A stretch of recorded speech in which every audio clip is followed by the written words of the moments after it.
I see a lot of people joking about how they're addicted to their phone, and if you're just joking, you don't actually care about decreasing screen time, then just ignore this. But if you are addicted to your phone and you want to actually decrease screen time, I am an addict, and I'm going to say something, and every addict watching this is going to roll their eyes so hard. If you're addicted to your phone and you want to wean yourself off of your phone, maybe you should implement some harm reduction techniques. You know, harm reduction is exactly what it sounds like, or there are also methods of people weaning themselves off of drugs or alcohol.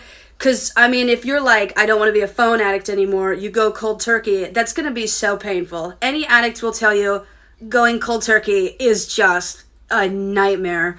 So if you want to make it easier on yourself because it's less dire than drugs or alcohol, what you could do right now is you could go to your iPhone settings or your phone settings and you could turn your screen to black and white. A large part of the dopamine hit from being addicted to your phone is the bright, vivid colors. So when you're mindlessly scrolling on TikTok and it's in black and white, it's going to not hit as well or as hard. And then you could take it a step further and you could turn down the decibel, the volume on your phone almost all the way down. And it's gonna be so unsatisfying when you're on your phone for like long periods now. It's gonna be quiet and in black and white. And it's not gonna give you the same dopamine as it used to. So for alcoholics, there are actually like antabuse. There's like drugs that you can take that make you physically sick when you drink alcohol. And it's a way to like negatively associate, you know, it's a way to make alcohol, your addiction, unenjoyable. And so if you're serious about cutting down screen time, you should make your addiction unenjoyable. And if you're like, but Sarah, I'm just gonna go in my settings and change it back, I'll be like, I expect you to. Every addict usually relapses. I actually don't know why there's not more sympathy for addicts when we all have acknowledged how widespread phone addiction is. And I'm not just saying that, like, it's not even from like a boomer Gen X perspective.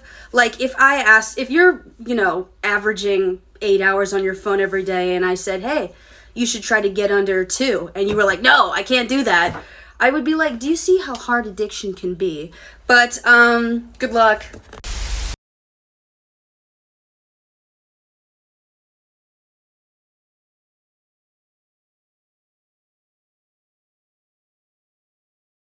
This immediately.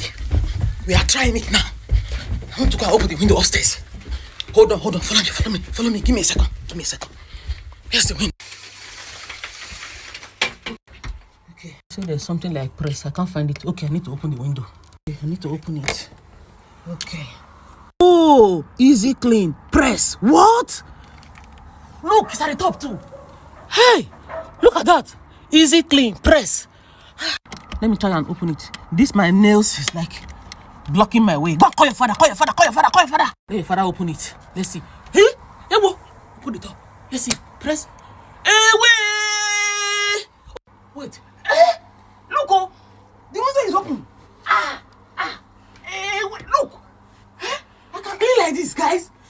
TikTok. Look. I'm opening the other one. I didn't know. Easy cleaning, guys. TikTok. This is amazing. I never knew. I've been cleaning windows half and stretching like this, like Superman. Now I can clean properly. All thanks to TikTok. Look, just move the blind and then clean. Look, you press. You see, easy clean. Press. Then you clean all the inside. Look at the top. Oh my God. Hey. And you can also use this one as easy escape route safe. We're not praying for bad thing, but if maybe there's fire or anything, you can run from here like this. Jesus! For example, after cleaning, you just take your window again and you close it. You see? And you do the same thing to the next one. And it's done. Oh my God! Thank you!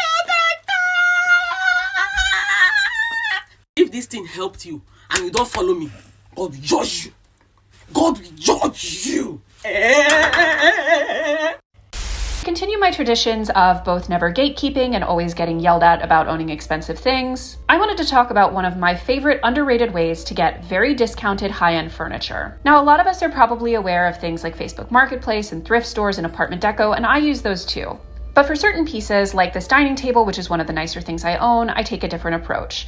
Now, this is Jonathan Adler, and like all Jonathan Adler, a dabble do you don't need too much of him, but it's solid mahogany, it has these gorgeous brass bearings, and it just fits my space perfectly.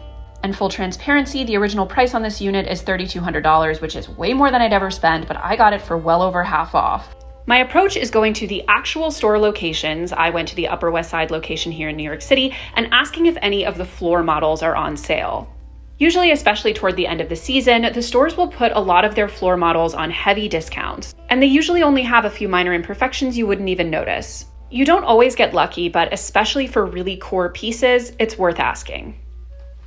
This life hack, you trying to get wires in a loom, get you like a 9mm wrench. What? No way. Fuck's sake. Oh, fuck. We're gonna fucking test this one. I've been tagged in it a lot, so let's do it. Alright. We need our loom. Alright. We need a wrench. Let's try this. Okay, so we're gonna use weed whipper wire because you know it doesn't just go straight, so it's all curvy and shit. Fuck. Every time you stick this stuff in the slot, it just slides out like fuck. Okay, so I got it started.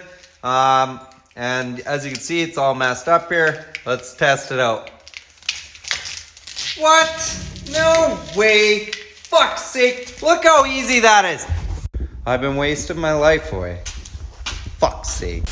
Have you ever been in a restaurant and you order a glass of wine and they pour you just a tiny taste and you're like, what the heck do I do with this? Let's talk about how to properly order and taste wine. I'm Warner, a snob-free sommelier, here to help you feel more confident about wine. So when the waiter or sommelier comes over and they pour you this tiny taste of wine, what they're doing is actually allowing you to check for flaws, not for you to try the wine and see if you like it or not. Obviously, if you hate it, that's another conversation. So what are these flaws and how do I identify them? One of the most common flaws is something called corked wine. It's a wine that has a characteristic in it called TCA, which seeps into the wine usually through a cork. It can make it smell like moldy cardboard or wet newspaper or kind of dog. Basically, all the fruit characteristics have gone away. It's just like, it's not a good smell. Another big factor is heat damage. So this actually happened to me one time. I was ordering a bottle of wine and I was smelling it and it smelled really jammy and almost a little bit like fortified wine, like sherry, wine that had like some oxygen introduced to it. It definitely smelled off. I asked if I could see the cork and there was wine that had seeped all the way up.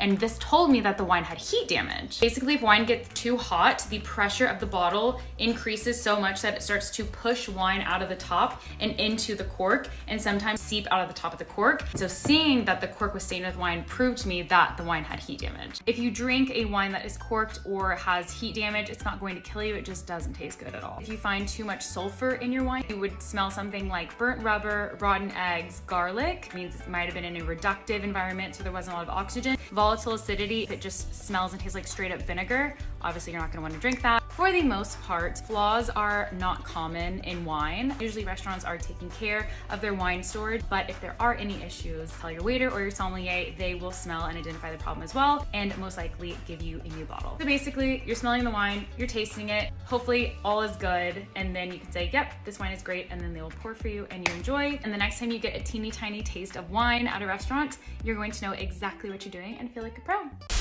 This is why you should always soak your mussels and clams in a cold saltwater bath before cooking them. Mussels and clams are literally like the filter of the ocean, so they clean out the ocean and a lot of dirt and sand gets trapped in there. So to help get that sand and dirt out, you just have to soak them for about 15 minutes in the salt water and you can already see the dirt that's coming out in the water. This dirt and sand won't kill you or anything, but sometimes the texture will get into your food, which is a no from me. So don't skip this step. Here's a safety tip for all my girls. This one is as simple as it gets, but it could potentially save your life. We live in a scary world, and by implementing this simple trick, you're gonna make yourself less ideal of a target. And sometimes, to deter crime, it's as simple as that. I have a degree in criminology and psychology, and I share daily safety tips to help you guys out. I'm sure you've heard there's safety in numbers your whole life, but if you have to walk somewhere alone, here's how you're gonna do so. First thing, and arguably the most important thing, is to always act like you know where you're going, even when you don't. You want to have your head up and be aware of your surroundings at all times. Have good posture and a strong, firm stride. You want to walk with a purpose and again, act like you know exactly what you're doing and exactly where you're going.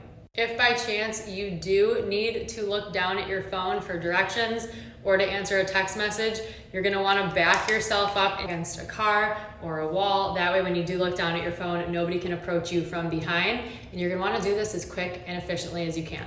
And also, if you do have to do this, make sure you're looking up every couple of seconds and don't leave your head buried in your phone for too long. In my opinion, it's really sad that I feel the need to make these videos, but unfortunately, in the world we live in, you just cannot be too cautious. Stay safe out there.